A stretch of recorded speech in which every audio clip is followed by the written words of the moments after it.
Okay, good morning, everyone, or good evening, depending where you are in the world. My name is Belinda Stone. I'm one of the directors of the Old Vine Conference. Would like to warmly welcome you all to this Old Vine Conference community workshop. We've got our speakers for today are spread across the world. We've got Cynthia, who's based in Italy, in the Veneto. That's right, Cynthia? That's right. Um, Valpolicella. Valpolicella and Cynthia is our podcast host, the Old Vine Conference podcast host, and she's here today to interview Brendan Carter, who is winemaker and general maverick of the Australian wine scene, who is bringing to the attention of the Old Vine movement the issue. I don't want to say problem or challenges because that sort of leads the direction of a conversation. Um, there's an issue in the Riverland in Australia to do with old vines, and Cynthia is going to get to the bottom of that with Brendan, who is at the coalface of the issue. I'm really looking forward to this conversation. So I'm going to step back and hand over to these guys. We'll have a bit of Q&A at the end if anyone has any questions. But thank you guys, over to you. So good morning and good evening, everyone. As Belinda said, thank you very much for tuning in to our Old Vine Conference community workshop today. We are really sort of proving the ability of Old Vines to bring people together around the world, as we're on, couldn't be, I think, probably farther apart on the globe than Brendan and I are right now. Brendan is in the Adelaide Hills in Australia. So as Belinda said, at the coal face of the Riverland, which is just northeast of Adelaide. Just to frame this a little bit, Riverland is the biggest wine grape region by volume in Australia, with about 20,320 hectares of vineyards. So the Murray River is the powerhouse there. They're producing about 20 tons of grapes per hectare. Very important to the volume of Australia's wine industry. So Brendan's here, co-founder of Unico Zedlo wines with his wife Laura, and he's the host of Bottle Shock and creates a lot of really interesting digital content for curious listeners everywhere. I love the name of Brendan's label, Unico Zedlo, because it's Italian and it translates into only zeal. And Brendan really has bucket loads of zeal, as you'll all know if you've seen any of his YouTube, and I encourage you to do so. He and Laura together really champion the Australian culture with sustainable wines created from drought-resistant grapes. They buy most of their grapes from Langhorne Creek, Adelaide Hills, Riverland, and that brings me to what we're talking about today. So just a few months ago, Brendan dropped a documentary on his YouTube channel, Bottle Shock, entitled "They're Ripping Out Vines That Are Worth $25,000 a Ton." So nothing like a really provocative title to get people's juices going. It certainly got me going. Taking a look at Riverland, the vines that are in question here, many of them are old vines, and many of them were planted in the early part of the 20th century by soldiers returning from World War I and World War II, when Australia was giving what was called a soldier settlement scheme, getting these returning soldiers involved in agriculture. Many of those vines still exist today. So we're looking at vineyards that are quite old, and it cements the fact that Australia holds the world's largest collection of old vines. So Penfolds in Adelaide Hills and Yalumba in Barossa are two of the very famous examples. But Riverland is their next door neighbor, and I do a lot of teaching and reading and all sorts of wine things in my 25 plus year career in wine, and I really hadn't heard that much about old vines being in Riverland. So this is a really interesting story. Brendan, thank you for bringing it to light. So you've entitled this meeting "Old Vines, Wrong Postcode." So what makes the Riverland the wrong postcode for old vines? Let's get a little bit of the backstory. Riverland has long been known as the engine room of Australia's wine industry. So why is everybody cringing about that name right now? I mean, I'll be honest. I think a lot of people cringe about that name, not just right now, but historically. It's one of those things in the wine industry, the sort of self-fulfilling prophecy, where the more that we refer to an area as the engine room, the more we absolutely and utterly deny the ability to be able to hold, a premium wine industry or a fine wine, segment within that area. Ironically, the term Riverland actually doesn't really occur on a lot of bottles either. So it is a bit of an irony that we sort of go Riverland is the engine room, of the wine industry. I'd actually say Southeast Australian wines are the engine room of Australia's wine industry. It just happens to be that there is a fair bit that comes from the Riverland and Murray-Darling regions, for that matter as well.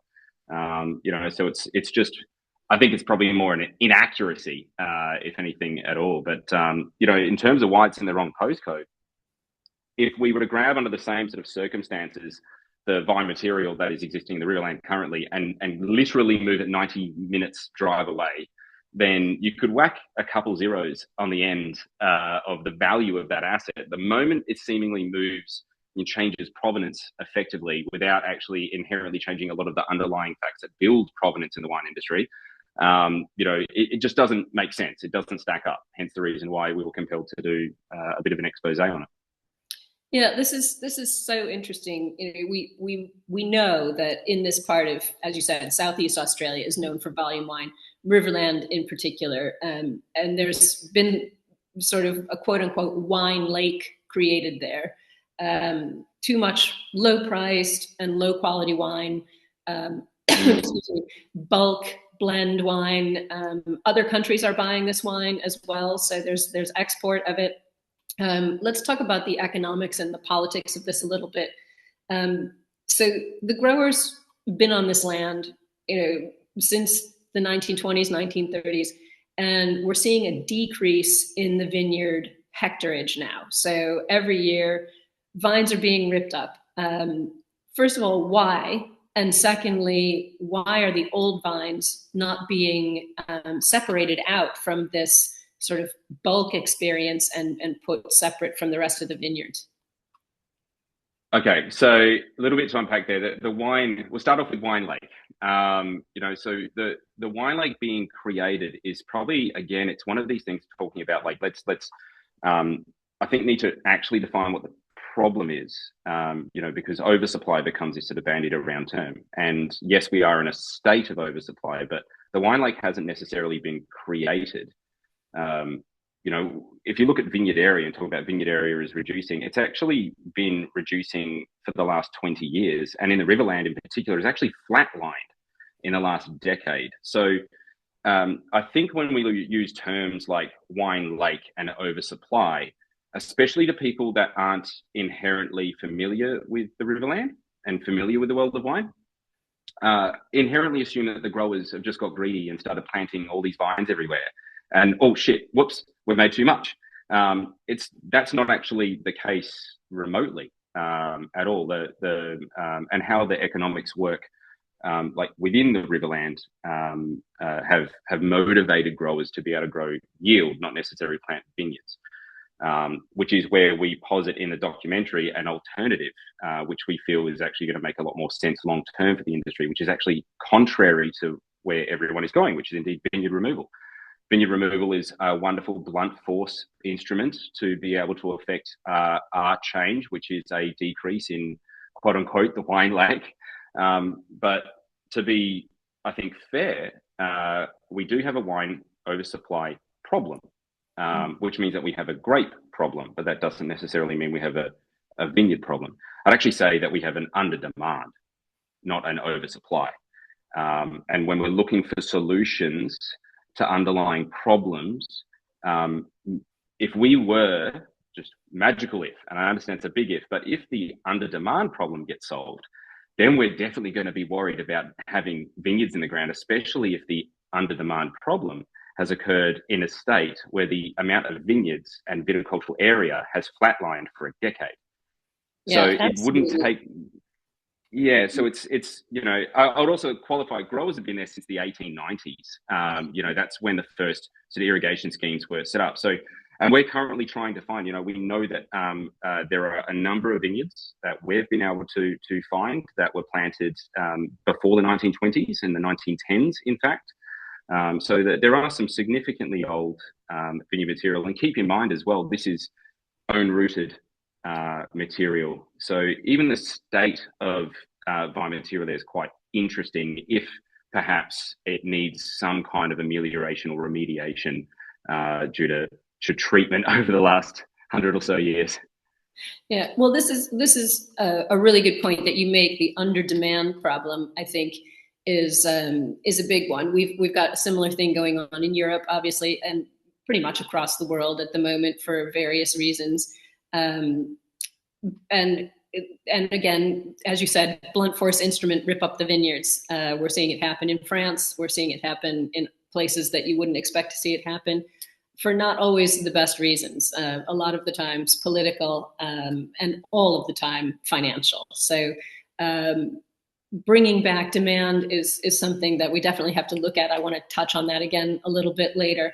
But in terms of the economics for Riverland right now, there doesn't seem to be a big distinguishing line between, as you said, this really old genetic material that's ungrafted rootstock, pre-phylloxera, some of it, and later plantings. We know that growers are being paid somewhere around $200 a ton, but it's costing them around $400 a ton to grow the grapes. So we're looking at growers that are being put in a position where they have to grow more and more in order to break even. So the volume goes up and up, and the prices are at a record low. So it's how to struggle with this, how to combat this. So from the grower's point of view, and you were out there on the ground, the investigation, that the documentary shows was intense. Talking to them, how do we go about encouraging growers who are, in the red? Some of them were, really just talking about giving up.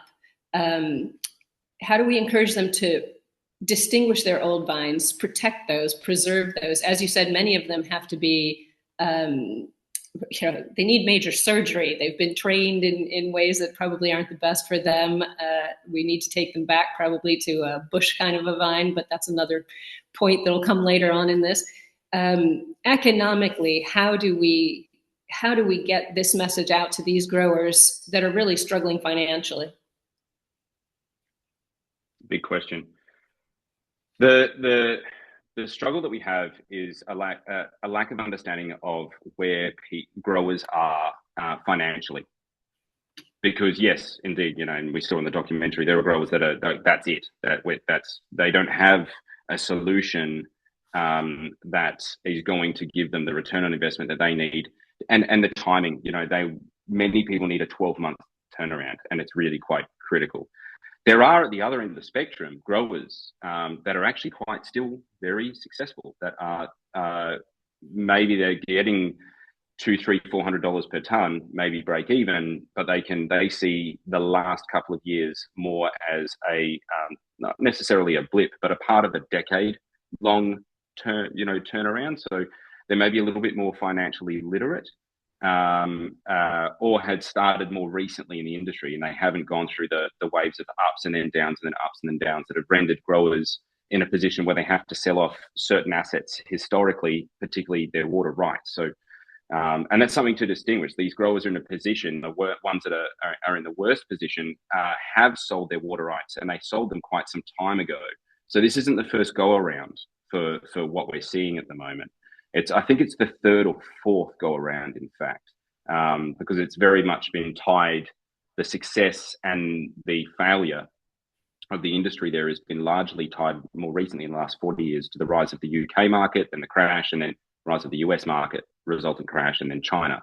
So we get this sort of false positive, I feel, on what the economic distribution should be of bulk, premium, and fine wine within the Riverland, and fool ourselves into thinking that everything can be inherently bulk and survive. It can when you've got a UK, or when you've got a US, and you've got a China. So you've got a multifaceted issue. You've got growers that have no money. you've got growers that have some money and trying to ascertain if there is within the Venn diagram of ownership of older vineyards, those that are willing to be able to hold on to that asset or even value that asset, or even be open to that conversation. Even I was having a conversation with someone only 2 days ago that came out of the woodwork, and he literally came out of the woodwork because he called a friend who has a bulldozer. And that bulldozer happened to watch the documentary and get in touch with me and say, hey, just talk to this guy first, just to see, because we have no idea where these vineyards even are. So how do you go about convincing people that it's economically worth it? And the way that we went about it is to showcase other places that have been in similar situations and similar scenarios, and had managed to pull off what people, particularly in the Riverland, feel is absolutely and utterly impossible. There is so much talk, and we've got to be careful with the words we use because they affect people. You know, you say engine room, wine lake, oversupply, implying that growers are the fault and growers are the problem and growers need to come up with a fix. In an area that is quite isolated and has been isolated, whether intentionally or unintentionally, it affects people quite drastically. And so trying to get those people back on board is a monumental workload of just trust building. For me, I'd rather be able to go, look at what Evan Sardi did. And you know what he learned from? He learned from Telmo Rodriguez. And he was learning from Alvaro Palacios. And he was, look at what Fernando Mora is doing. And even, a lot of these movements that really revitalized, quote unquote, bulk areas also happened during economic downturns. Look at the rise of Dave Powell and Torbreck, and also the resultant, and for me, the fascinating thing is resultant change, such drastic change in land value.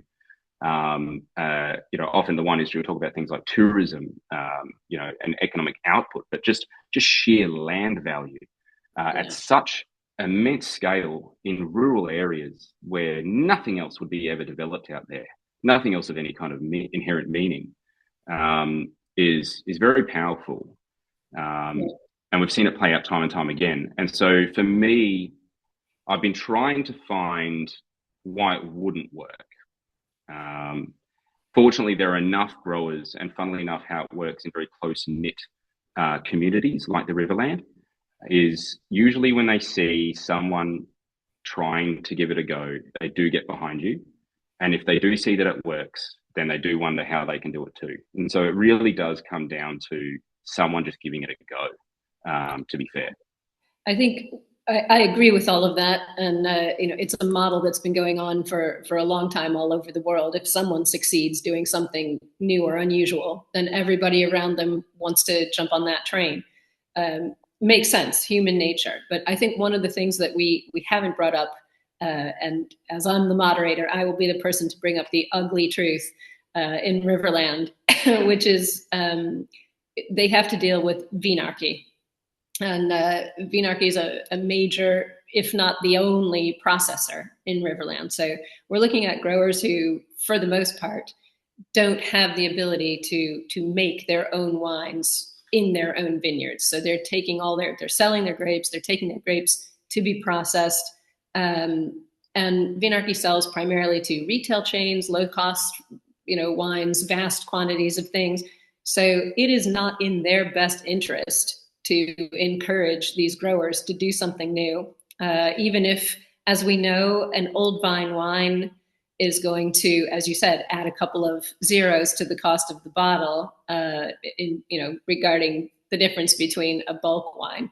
But vinarchy, the processor, their margins are entirely in bulk wine. So these growers are trapped in a way. They don't have anywhere else to turn if they want to experiment. So what kind of escape route can these growers be convinced to try for? I mean, I get where you're coming from.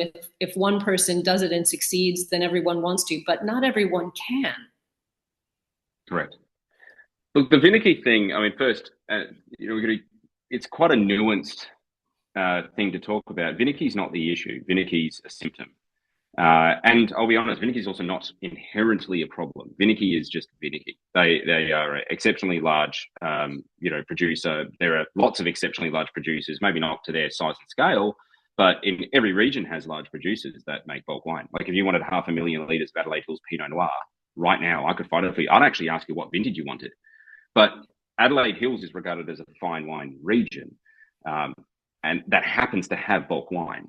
Whereas Riverland is regarded as a bulk wine region that has no diversity in any other end. There's a very small burgeoning premium price point that is definitely worth watching and being a part of. Indeed, we're a part of it.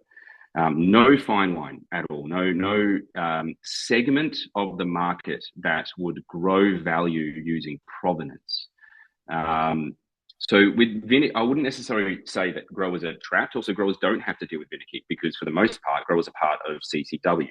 And CCW could, which is the quote unquote cooperative, but it technically isn't a cooperative. I would probably argue that it more resembles a union in terms of business structure because they don't own a lot of assets. A cooperative owns its pathway to market. And that is inherently the protection that it gets from exactly what is going on right now. So, and in terms of other processes, there is Kingston Estate, and there is Casella, even though they're out of region, does take plenty of grapes within region. So there are other processes, but none as integrated and I would say powerful as Vinicky. You are correct. I mean, on one hand, you could make the argument that it's in Vinicky's best interest to make products that are more expensive if they can whack a couple of zeros on. But that's just not the nature of what they do. You're asking, a business to do something that inherently is not built to do. And in fact, right now is in 100% efficiency-based mode, being run by Bain, private equity is the lead investor. So that would just be so out of character. that would be like, it just wouldn't operate, wouldn't work. And so inherently, I think the issue is not Vinicky. The issue is the fact that there is no diversity across the entire market that deals with the Riverland. And so when there is a shock to the system, especially it's hitting branded commodity wine, and every grower is heavily leveraged and has built their entire business model, their entire lives, the infrastructure of how their vineyards operate around branded commodity wine production, then the effects of that downturn are going to be felt really broadly. But for us, we look at what's going on in premium wine and fine wine. We feel that there's arguably an arbitrage play there if someone is interested in or is brave enough to do it. Exactly, and that's, as I said, I think that's the point. If somebody can light the fire, then there's there's a beacon of challenge, of hope and potential, and excitement. I think a lot of winemakers are inherently risk takers. You have to be, basically. But part of my question there was, if I'm a risk taking winemaker with some old vines in Riverland, where can I go to experiment? Where can I go to make small batches? Most of these guys don't have the facilities, the winemaking facilities themselves. Is there investment for that? I mean, how hard would it be to get this ball rolling for more than one person? I honestly don't think that much. Really, like at the end of the day, if you have a look at, and I just spent a month in Spain traveling around Telmos and Perez's and Palacios's, saw Fernando Mora's set up. They're not expensive wineries. I mean, they have some really cool kit after a while, as you would expect after good business growth over 30 or 40 years. But, some of these were just startups, and they're using equipment that when we started our winery, I reckon I could ramshackle something together for 10 grand or less, to be honest. And by the way, mind you, winery equipment right now can be bought, used, cents in the dollar, because I'm sure if you looked around us, we're in a global downturn. What I do find fascinating, and probably there's a couple of plays there. There's certainly the eccentric individual, the Evan Sardi of the world that could come out and actually kickstart. I think that's a very smart idea. The other one to look at is just simply the loss of value in branded commodity that would drive an amazing play for a significant winery investment. You know, at the moment, if I wanted to purchase a 400-ton facility in a premium district, I'd be paying anywhere between, 1.8 to 2.8 million Australian dollars, and I could just buy it. Alternatively, the same amount of money will buy a 2,000-ton winery in the Riverland, which would have today's construction cost of 20 to 25 million dollars. This is the reason why private equity is there in the first place. Okay. It is an incredible arbitrage play. So I would be interested in seeing some kind of breakaway group, perhaps of growers within CCW who do or are in the financial position to be able to acquire, one of these wineries. A well-known one, Riverland Vintners, just is being put into liquidation. It's for sale right now for pennies in the dollar. So there's plenty of checks and balances that I think would be able to get these growers out of the quote unquote trap that they might be in. Absolutely, and it's interesting what you've said about just needing a few people. So you obviously have skin in this game. You're in Adelaide Hills. You're buying from Clare Valley, you're buying from Riverland, and the goal is to make good wine, right? Obviously, good wine and get paid well for making good wine, as well as finding these old vine vineyards and protecting them and making good wine from them. So, you and Laura were named young guns in wine a few years back. Are there any other young guns out there? This is going to take more than one guy. Are there people who have the funding or are crazy enough to push back and to start this?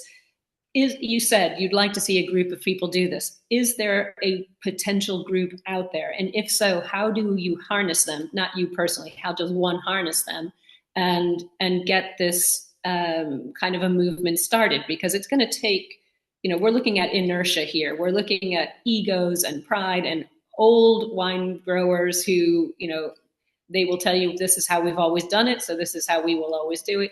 So we're going to need something to really push that ball up the hill to start with. Are there people out there who are on this train? Sort of yes and sort of no. There's any conversation about where the Riverland's going would be pretty empty if it didn't mention Ashley Ratcliffe from Ricatera Farms and certainly Greg Gregorio from Delinquente, who have been firmly in that premiumizing area of the Riverland. And Ashley particularly has done an utterly insane, he's sort of like, I call him our Riverland Salvo Fotti. He has just done this absolutely incredible job at opening up the Riverland to people. I mean, I wouldn't have been there if it wasn't for him. He is the guy that brought me to the Riverland and got our start there. And suddenly I was inspired by the place, amongst dozens, literally dozens of other wineries that he has facilitated the supply to. So Riverland wine has sort of proliferated out. I will say that it's sort of time that the next step is taken. So that's very much premium wine, not fine wine. And what we were exploring was the impact, and I guess outweighted and outsized impact to what fine wine can do in a very, very short expanse of time. When Evan Sadi released Columella, it's not like he was going, hey guys, this is $20 a bottle, and eventually, boom, wake up and it's $160 a bottle. Like it didn't happen that way. He came out and went here with the price point. It's the same with the guys in Priorat. It was the same, again, over and over. Look at what Fernando Mora's latest releases are. They are pushing a paradigm, and it is shaking the paradigm in a really, fundamental way. Sure, that's what Antinori did with Tignanello way back in the 70s. Absolutely the same. Absolutely the same, and we see this, all around. So yeah, there are plenty of other people that are ready to do it. We need to be mindful of the fact that everyone's trying to tackle lots of problems right now. It's not. This would have been great, 10 years ago, 5 years ago, when we were saying this is probably something that should be done, and we've been waiting for some time. I have engaged with a few other premium producers of Grenache in particular out of McLaren Vale and the Barossa. We are looking at our vineyard to do something with, but it's I mean, it's a tough industry at the moment. Yeah. I've got a question from Anna Harris Noble, who's listening in. Thanks, Anna. And she says that a lot of the producers that you're mentioning in Spain, Brendan, started up renting in an area in another winery, often a cooperative, which we know that's usually the model for this, making their own premium bottlings. And she'd like to know, do you think there's an opportunity for growers in Riverland to do something similar, maybe in another area of Southeast Australia? But two things. So firstly, yes, there is that opportunity. Secondly, like the volumes of wine that we're talking about aren't actually that big, to be able to do this change. I mean, if you could think about, what price point is a fine wine going to be coming from the Riverland that is going to move the ticker? Let's pick a number, $150 a bottle. What is the realistic output and total volume? Now, I understand the Riverland can produce 20 tons per hectare. Obviously, we're not going to be, producing that quantity of wine. Just to be clear, when we're looking at old vines, we're looking at vines that produce a kilo of grapes and make a bottle of wine per plant. So it's not. Yeah, you're looking at 3 to 7 tons per hectare. 3 to 7 is what you're going to get, and you might have half a dozen people. So you're really talking about a facility that would be, at best, if everyone was involved and it was operating at full capacity, as a 200-ton facility. That is actually not that hard to throw together. It really is not that hard to throw together. But second thing, and I'm not sure, I'm sure he won't mind. I mean, it's pretty common knowledge, at least to people in the Riverland, is there is actually a 200-ton, 300-ton premium, like not just premium, but like we're talking state-of-the-art winery in the Riverland. It just happens to be inside another winery, which is called Angoves. Angoves sunk millions into a couple 100-ton facility, maybe 10, 15 years ago, when they were premiumizing themselves and acquiring land in McLaren Vale and sourcing fruit also from the Adelaide Hills to create, much higher tiered wine. And chatting with the Angoves family, they are indeed open. These guys are Riverland through and through. They want to see success for the Riverland. They want to see it, be successful. What we did note that in most of the instances where we talk about people that have like move the ticker in terms of land value and outcomes for regions, almost 100% of the time it is outsiders coming into the area. Almost 100% of the time. I think it was more like of the 38 examples that we came up with, and we landed on one for the documentary, it was like 36. Times. Why do you think that is? Like, why do you think that is, Brendan? I mean, that's a curiosity, and I think it's not unusual, but it is a curiosity because we're looking at a region that, as you said, has been growing wine since 1890. So yes. Now to sort of move the needle towards fine wine, we need people from outside to do it. That's a real interesting curiosity. Why do you think it's the new people who want to do it rather than the people who are embedded? Actually has it. I think it's less about the new people wanting to do it and the old people not, and more about it will only actually work if the new people do it. Because if the old people did it, let's just say, I mean, for argument's sake, and I'm sure they wouldn't, mind me saying that we're pretty candid with each other. If the Angoves came out and said, "Hey, look, we've got these old vines, and we're going to do a $150 bottle of Riverland wine," people will go, "Yeah, wow, you should," and it makes sense. But I'm not too sure that the global literati are going to go, "Oh wow, this is really groundbreaking," because you are quite an established company, and if you did 1,000 bottles at $150 a bottle, it is kind of, I guess, from outside perspective, reasonable that you could probably lose money on all of those bottles, and it kind of wouldn't matter. Well, when you have a random rogue come into an area and risk everything, then people actually pay attention. I think it goes to the heart of why people spend money. Yeah. They don't spend money because it's an algorithm. They spend money because it's emotional. This is so true. So the world of wine. You're playing straight into my hands here, because that takes us back to creating demand, and also what younger and newer wine consumers are looking for, which is clearly different from what older wine consumers were looking for. But we're also looking at why there's a value to old vines. We had this great thing happen. As you said, nobody puts Riverland on their bottle. if a Riverland winemaker like our Angus was to come out with $150 bottle of wine, would that get any traction? I think part of what we're doing with Old Vine is, well, it's not that I think, I know for sure. We want to create an Old Vine category in the wine industry that will, help with this sort of a thing. We were lucky in October 2024, the International Organization of Vine and Wine, the OIV, adopted a resolution finally that defines old vines as anything 35 years and older. And some places around the world, they request 50. So, we're looking to make this older and older. But the idea is promoting old vines as a category, and of course, attaching old vine wines to a fine wine category. So I think giving that sort of added technical aspect to, as you said, this emotional, everyone loves a rogue risk taker who rides in on a motorbike and saves the area. That kind of storytelling really appeals to people, but it's got to be good. One of the things I wanted to ask you, I know, you said nobody really knows where these vineyards are. Is there some way, or is there someone who is setting out to find them and to map them? We have AI, we've got drones, we've got technology. We should be able to get this done. And I happen to know through my stalkery research that the grape that commands the most money in Riverland is Pinot Gris and Chardonnay.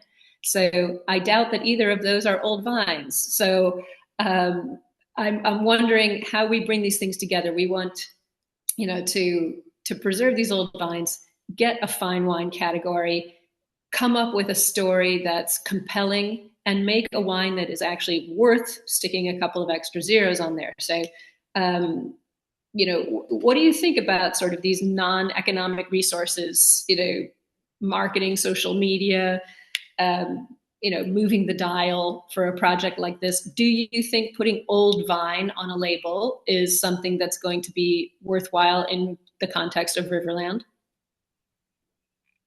Yeah, okay. Lots to unpack there. Yes to the primary question, which is, will it make a difference? Absolutely. I don't agree with the statements about young people wanting things that are different to old people. I actually think they want the exact same thing. I think it's just been packaged up and it's irrelevant.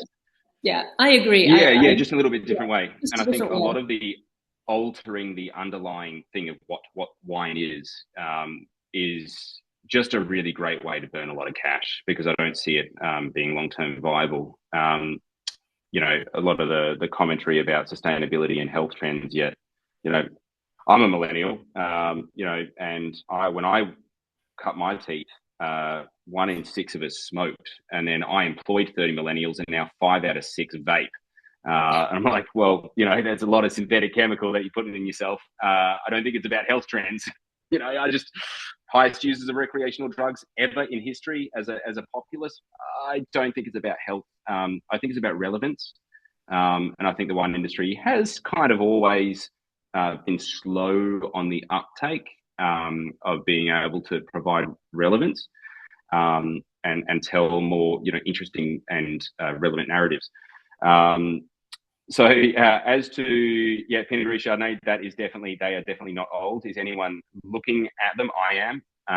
We've got drones now, not with high resolution. Unfortunately, a drone cannot tell me whether something is a bush vine or an almond tree yet. Trust me, we actually have indeed done this work as well, and it is dead near impossible. In fact, our industry chucked a lot of money at it, and it got nowhere.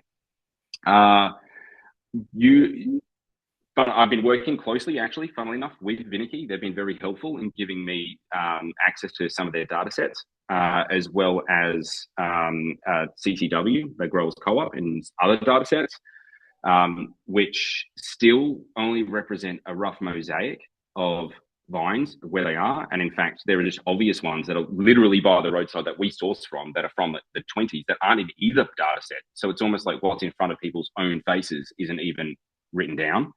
And I'll be honest, the number one source for information is Facebook community groups. Those things are so good.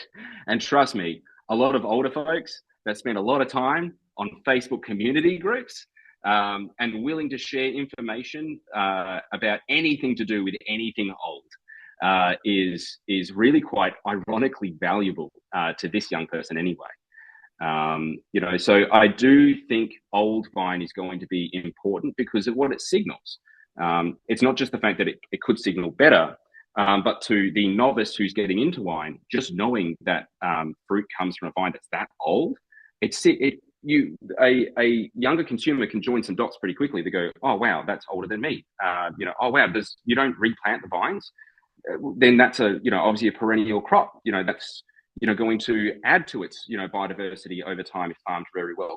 Those dots can get immediately joined very, very quickly. I think it's one of the most underexplored and underutilized marketing advantages of wine. And saying it what it is in terms of our under demand problem, this is actually a marketing problem that people are requiring growers to go and get chainsaws for, which is very weird. Very, very odd. Just a few more good marketers in the world, and I think the world of wine is going to be fine. There's nothing wrong with the product.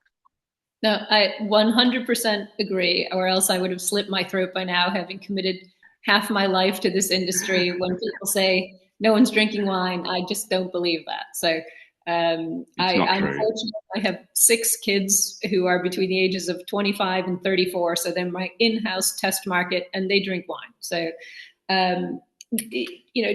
just looking at putting money at this, are there any bigger allies in Australia for an old vine initiative, marketing campaign, a board to support some sort of effort in Riverland to move away from survival through volume and move towards prosperity through quality? Is there a government body or someone who could throw some money at this? And some, as you said, the drones aren't working. There's got to be somebody who goes out there and charts this.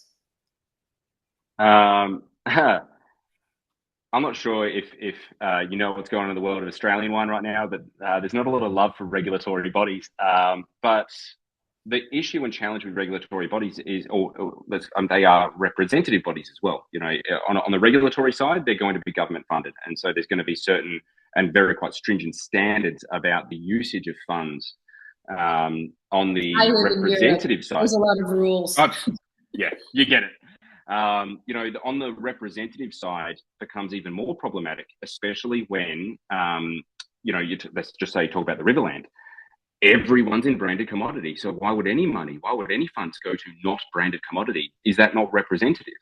And so it becomes problematic. I don't think, at least in our research, when we were trying to figure out like a roadmap, like an actual plan, regulatory or representative bodies were involved in any kind of turnaround. And I'll quote again, Telma Rodriguez's Matador Manifesto was literally a middle finger to the DO. So it was like it's almost the opposite. And I think the appropriate pathway because the representative bodies are actually very, very good. It's just when things go sort of one-sided, you see how they could fall apart in their operation, and the operation might not on the face of it make any sense, but it does actually make sense. You kind of want to keep them representative, and you do want to keep your regulatory bodies, quite stringent in their standards as well. We kind of want that. It's just, unfortunately, things fall through the cracks when you treat wine like a commodity, when it is not a commodity. It is, if anything, it probably resembles a Veblen good.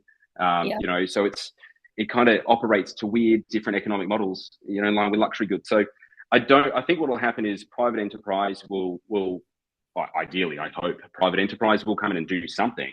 And if that is indeed successful and it can garner the support of other people with, who are represented by those bodies, then it will garner funds. It will garner support. I think it just needs to, I wouldn't be waiting for government to come in. It's not really in their purview to believe in marketing.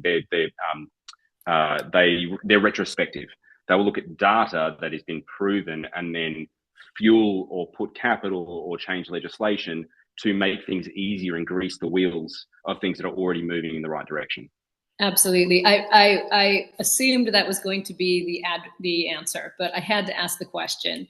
In Europe, we're experiencing some funding from OCM money from the European Union, but it always comes with rules and regulations that pretty much tie your hands, as with any other agricultural body. But I had to ask the question because Riverland is big, whereas we are smaller. We've seen here, and we're seeing it continue, especially in Campania, the area around Vesuvius, Naples.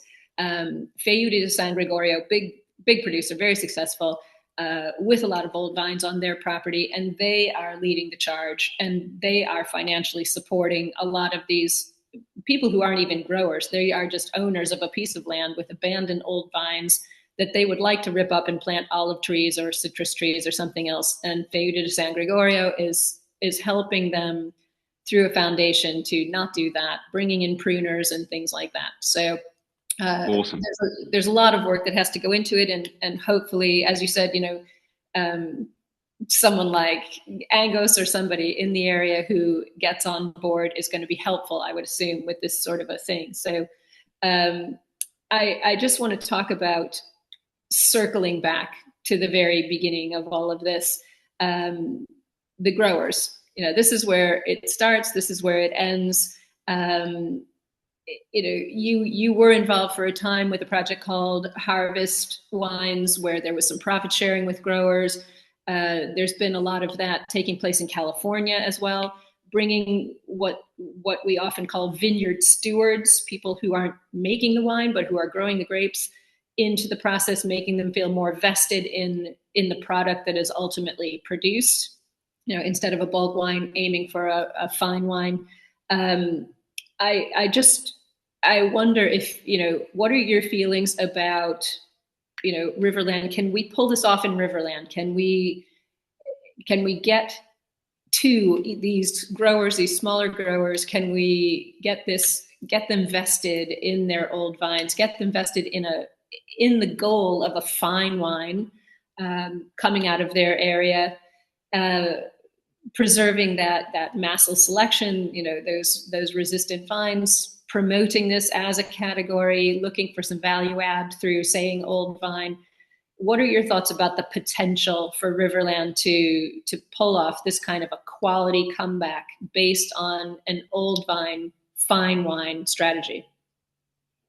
Look, I think it's entirely possible. I just think it's really, really, really hard to at the end of the day. You have, capital is one issue, as has been highlighted. Like, can you go up and acquire a vineyard or do it, work with a grower who would be willing to do something like this? But then you encounter another issue, which is the lack of skill set. I'm not saying that growers are bad growers. I'm saying growers have a very particular skill set that is geared towards branded commodity. And when you go in and start saying, just saying simple things, you'll be surprised how difficult it is to communicate the concept of lower yield. Of just saying just 7 tons per hectare, I'd be stoked with, and trying to understand their pride that they have that is heavily ingrained over generations, that you aren't anything if your yield is low. You're not a good grower if your yield is low. I actually had on the phone to me outright, quite upset of some of the claims that I was making. There was another grower saying, well, anyone that's got these old vines, they're shitty growers. They're horrible growers. They're the worst. Okay. But that person's comments aren't illegitimate. It's just through a particular frame. Like they are also, funnily enough, quite a successful growing family. They're doing very well for themselves, growing branded commodity in a bit of a different way, which is great. But there is a lack of understanding, even in Swartland.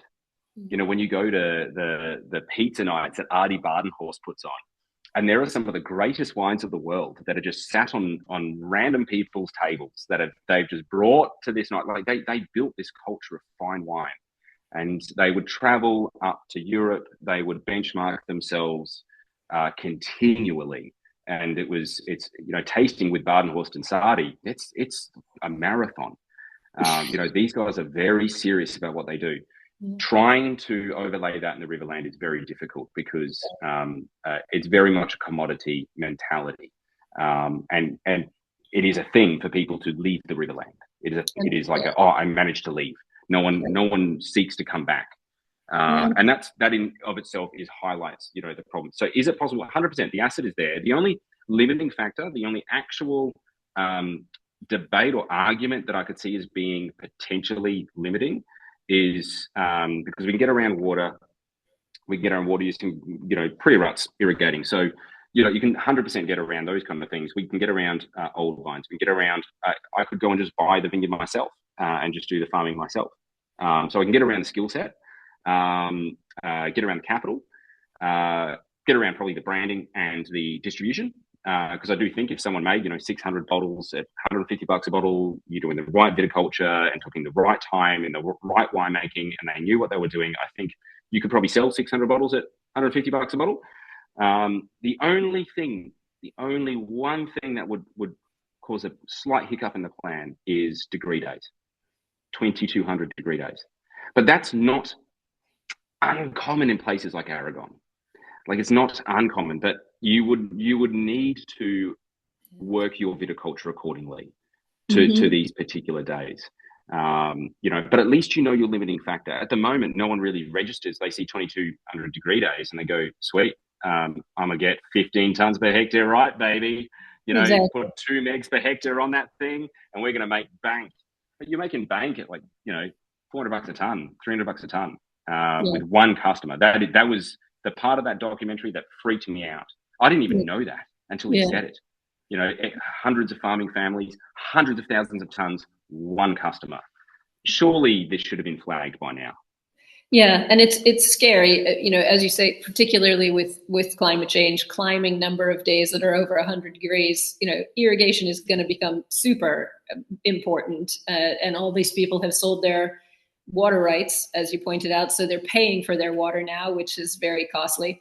And having only one client, as we all know in the world of business, is not the best business plan. So it's a tenuous situation. It looks like volume is the way to go, superficially, I suspect. As you said, it's hot. My grapes are producing. I'm ready to go. But it's a tenuous situation. So I have a question here. That's a good one. What is the old vine grape in Riverland? It's as in like the variety. Yes, there. In Swartland, old vine Garnacha in Aragon, Chenin Blanc in Swartland. What would be, should the old vine category in Riverland become the rising star? What would be the grape variety? I'll make the case for two. So the main varieties that are already up there that we know of. So there's one really fascinating one, but the main one is Grenache, which you would expect. Like this place is like a meter's worth of really fine sand, right? Red iron oxide rich sand on limestone. So they planted a lot of Grenache back then. It's not like it got suddenly hot. When they were planting stuff 1910s, 1920s, they kind of knew where they were at. So Grenache, what we call in Australia, because we have dumb names for things, Gordo, which is actually Muscat Gordo Blanco or Muscat of Alexandria, or its new revival is Zabibo. They're the two primary. I'd say one red, one white, because it leverages something. Firstly, there's no old vine Zabibo like Riverland old vine Zabibo. It really is something else. And trying to find this quantity of it, I could find hundreds of hectares of we're talking not just a little bit old, like 75-year-old vine Zabibo, outside of the context of the Riverland. It's actually a rarity. Yeah. And it makes sense, again, according to where it grows and how it actually got there. Grenache, because again, sand on limestone, hot climate, dry climate, no powdery issues where it's, mostly susceptible to. Sure, it decreases and drops its acidity. So harvest it earlier. Yeah.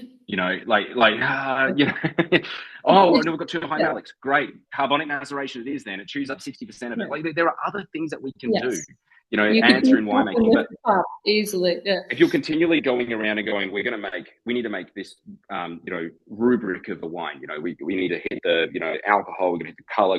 You can't do that when you're on a meter's worth of sand on limestone. That's not going to happen. So there is actually terroir framing around the Riverland. It can do stuff that other regions can't.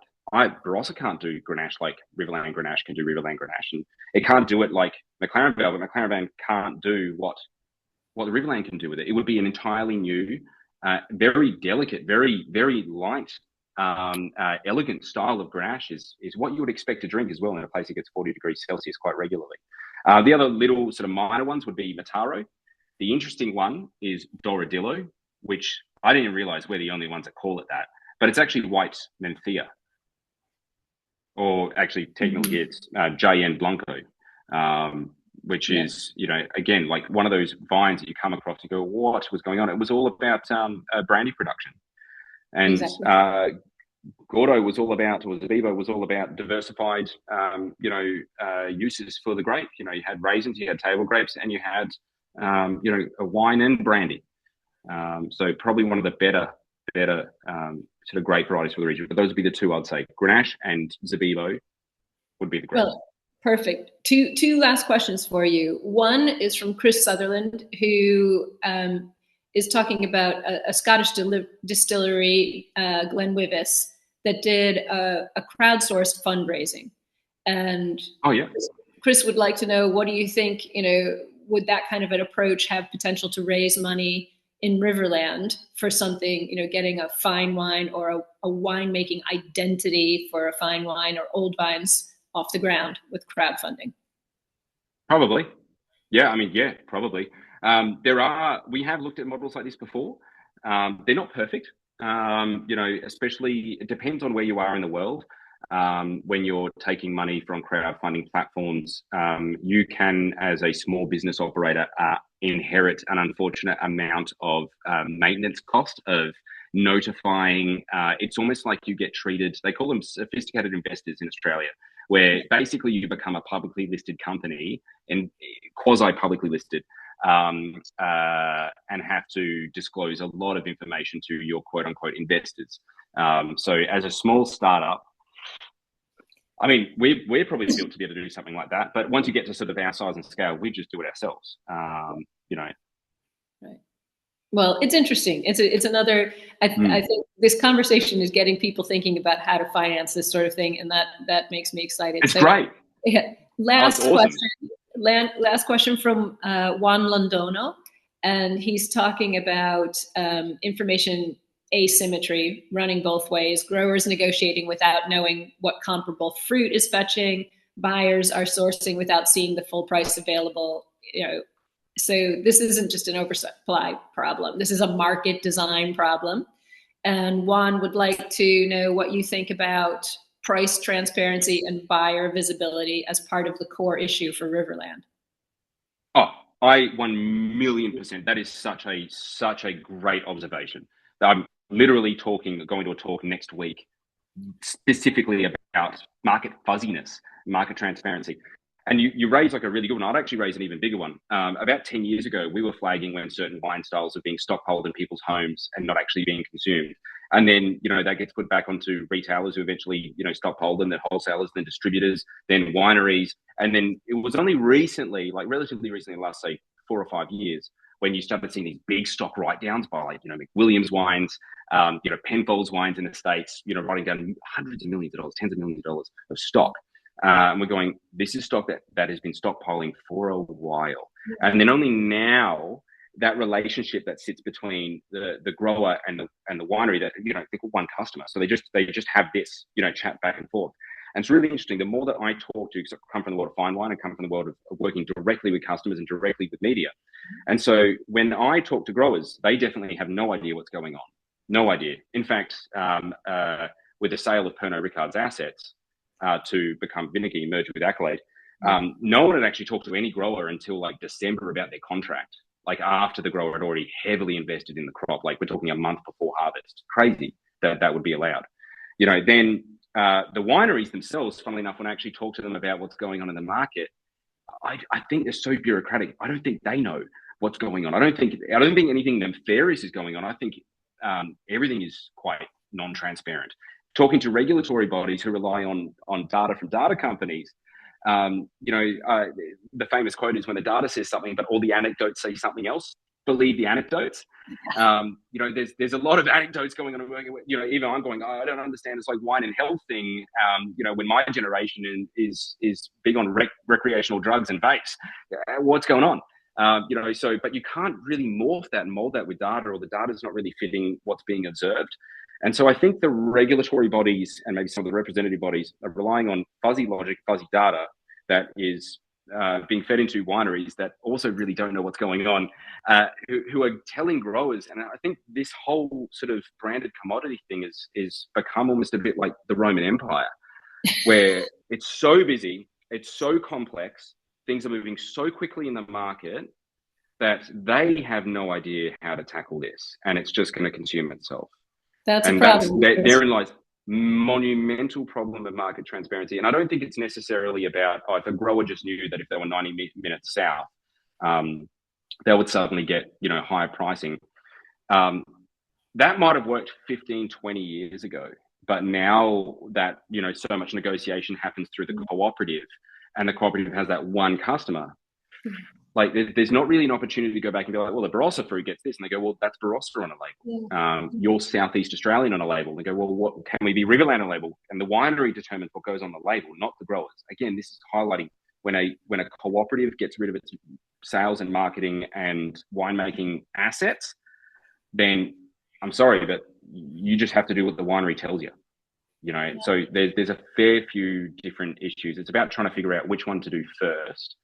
What's the hunger for it? What part of the industry is going to do it? Is it going to be regulatory? Is it going to be incumbent producers, private enterprise, and new producers, etc.? And actually just going and taking action. Yeah. Well, this is a really great way to wrap this up, Brendan. This is such a good conversation. I've been looking forward to it for a couple of weeks, and I've come out of it feeling a lot more positive about the potential than I felt going in. So thank you for that, and thank you to everybody who's been listening and sending in really good questions. I'm glad to see that there's forward motion, and it sounds like there's some real energy behind the forward motion, and I love the fact that a lot of this is going to have old vines at the center. So thank you so much for the work that you're doing there yourself, and also the discovery, the research, the documentary, uncovering things. And I'm looking forward to see what happens in the near future, as well as a couple of years down the line. Thanks, Cynthia. Thank you, Cynthia. Thank you, Brendan. And thank you, everybody who has joined at home this morning, this afternoon, this evening, wherever you are in the world. It's a very, very insightful conversation. Thank you, Cynthia, for pulling all that information out of Brendan, and Brendan for your generosity and openness of spirit. And we really look forward to keeping a very close eye on how things progress. Please stay in touch. We will be putting this this webinar on our Old Vine Conference YouTube channel for anyone that missed the beginning or the end, and also people that weren't able to join live. This will be available for watching on demand, so that this conversation can continue and more people can be aware of what's going on. So thank you, everybody. I think it's very late where you are, isn't it, Brendan? So I wish you a very good night. Thank you. Good night. Ciao, ciao. Thanks, guys. Bye.